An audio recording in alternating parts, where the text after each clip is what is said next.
তোমরা কেমন আছো? আশা করি তোমরা ভালো আছো, আমরাও ভালো আছি। আমার চ্যানেল সুলেখার চ্যানেলে তোমাদের সবাইকে স্বাগত, ওয়েলকাম। বন্ধুরা, আজকে আবার একটা নতুন ভিডিও নিয়ে হাজির হয়ে গেলাম। নতুন ভিডিও, নতুন মেনু। তোমার দাদাভাই বাগান থেকে খারকোল পাতা তুলেছে, একদম টাটকা ফ্রেশ খারকোল। এই খারকোলের আজকে খারকোল পাতা বাটা রেসিপি করছি। আমার ঠাকুমা যেরকমভাবে করেছে সেরকমভাবে তোমাদের কাছে দেখাচ্ছি। দেখতে থাকো ফুল ভিডিও বন্ধুরা, একদম স্কিপ করবে না, ফুল ভিডিও দেখতে থাকো। গুড মর্নিং বন্ধুরা, তোমরা কেমন আছো? আশা করি তোমরা ভালো আছো, আমরাও ভালো আছি। আমার চ্যানেলে তোমাদের সবাইকে স্বাগত, ওয়েলকাম বন্ধুরা, সুলেখার চ্যানেলে। আর আজকে আবার একটা নতুন ভিডিও নিয়ে হাজির হয়ে গেলাম। নতুন ভিডিও, নতুন মেনু।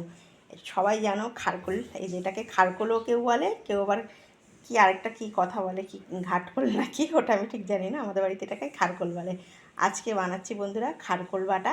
একদম মানে মানে বাঙালির একদম জনপ্রিয় একটা মানে বাটা হচ্ছে খারকোল বাটা, প্রত্যেকটা বাড়িতে।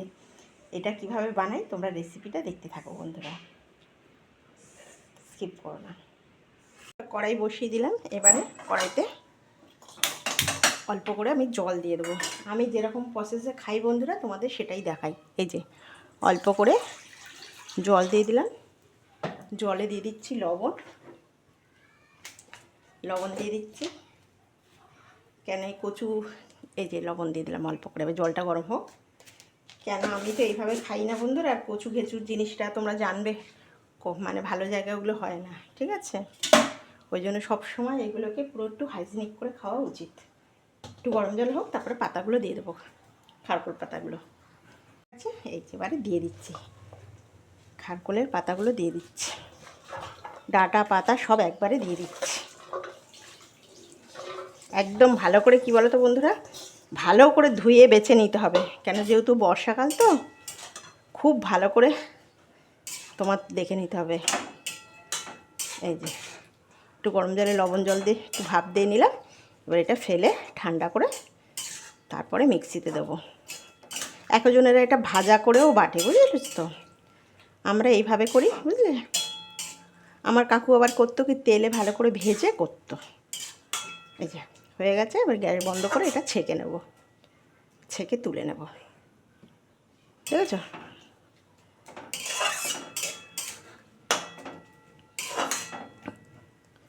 এবার ছেঁকে তুলে নেব জিনিসটা। এবারে বন্ধুরাই দেখো, এবার এইটা ছেঁকে ছেঁকে ফুটো বাসনে তুলে নিচ্ছি।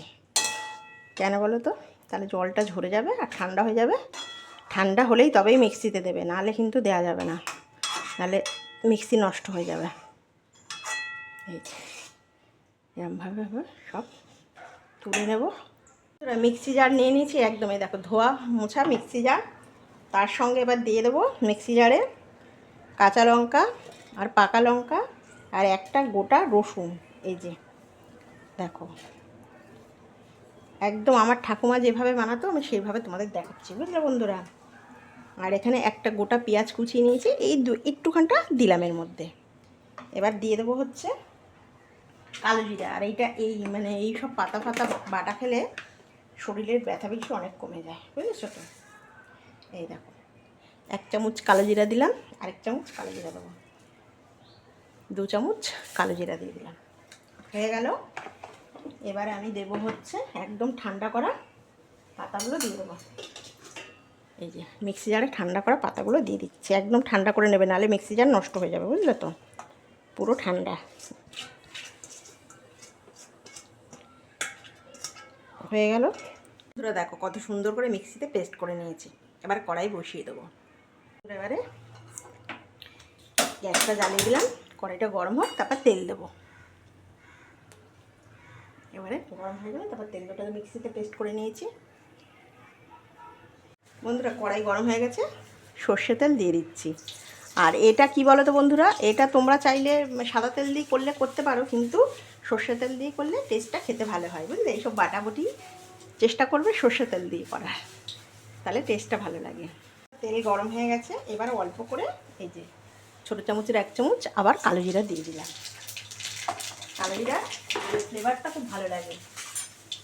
এবারে কুচানো পেঁয়াজটা দিয়ে দিচ্ছি, পুরো একটা বড় কুচানো পেঁয়াজ। দিয়ে দিচ্ছি। এবার দিয়ে দেবো হচ্ছে লবণ। এবার লবণ দিয়ে দেবো, এই যে অল্প করে স্বাদ অনুযায়ী লবণ। তারপরে দিয়ে দেবো হলুদ, হলুদটা দিয়ে দেবো, এই অল্প করে হলুদ দিয়ে দিচ্ছি। দিয়ে পেঁয়াজটা একটু ভালো করে ভাজা ভাজা হবে, তারপরে খারকোল বাটাটা ঢেলে দেবো। একটু ভালো করে ভাজা ভাজা হয়ে যাবে, বুঝলে বন্ধুরা। বন্ধুরা পেঁয়াজটা ভালো করে লাল করে ভাজা হয়ে গেল। এবার ওর মধ্যে অল্প করে আমি একটু মিষ্টি দিয়ে দেবো। চিনি না দিলে পাতা বাটাটার টেস্ট আসবে না। একটু দিয়ে দেবো, এই যে বড় চামচের 1 চামচ তোমার চিনি দিয়ে দিলাম। এবারে দিয়ে দেবো, এই দেখো কত সুন্দর করে লাল করে ভেজে নিয়েছি।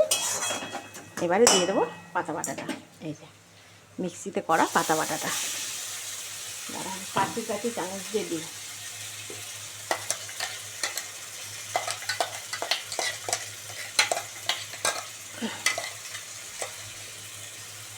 ব্যাস দিয়ে দিলাম। এবার এটাকে সুন্দর করে নাড়তে হবে ভালো করে, যেন এই জল ঝোল ভাবটা, মানে জলটা যেন না থাকে। সুন্দর করে এটাকে করতে হবে, বুঝলে বন্ধুরা। এইভাবে বানাবে, দারুণ লাগে খেতে। আর এইরকমভাবে বানালে মানে তোমরা একদম গরম গরম ভাত আর কিচ্ছু চাই না। বন্ধুরা দেখো, দেখেছো কতটা সুন্দর। এই শুধু জলটা টেনে গেলে, দেখো কতটা জল টেনে গেছে। আর একটু হলেই একদম নামিয়ে দেবো। একদম শুকনো শুকনো খারকোল পাতা বাটা, অসাধারণ লাগে। গরম গরম ভাত আর কিছু চাই না। আর এটাতে একটু তেল বেশি লাগে, বুঝেছো তো।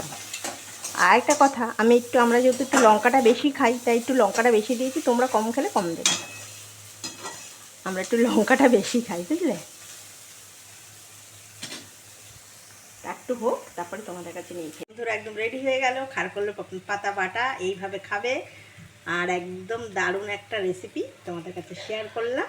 এবার এটা তোমাদের কাছে সার্ভ করে ফেলবো। একদম রেডি হয়ে গেল খারকোল পাতার বাটা। এই বাটা যদি তোমাদের ভালো লাগে, প্লিজ একটা লাইক করে দিও, সাবস্ক্রাইব করে দিও, আর বন্ধুদের সঙ্গে শেয়ার করে দিও। আর কেমন লাগলো অবশ্যই আমাকে কমেন্ট করে জানাবে বন্ধুরা। এই খারকোল পাতা তোমাদের কেমন লাগলো। আমার ঠাকুমা যেই প্রসেসে করে সেই প্রসেসটাই তোমাদের কাছে দেখালাম।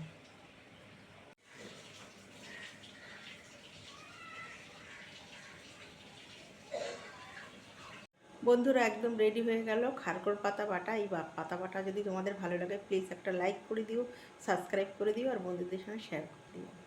আর যারা যারা এত ভালো ভালো কমেন্ট করছো, তাদেরকে অসংখ্য ধন্যবাদ ও ভালোবাসা। খুব ভালো থাকবে, খুব সাবধানে থাকবে, সুলেখা রান্না বেশি বেশি করে দেখবে। নমস্কার বন্ধুরা।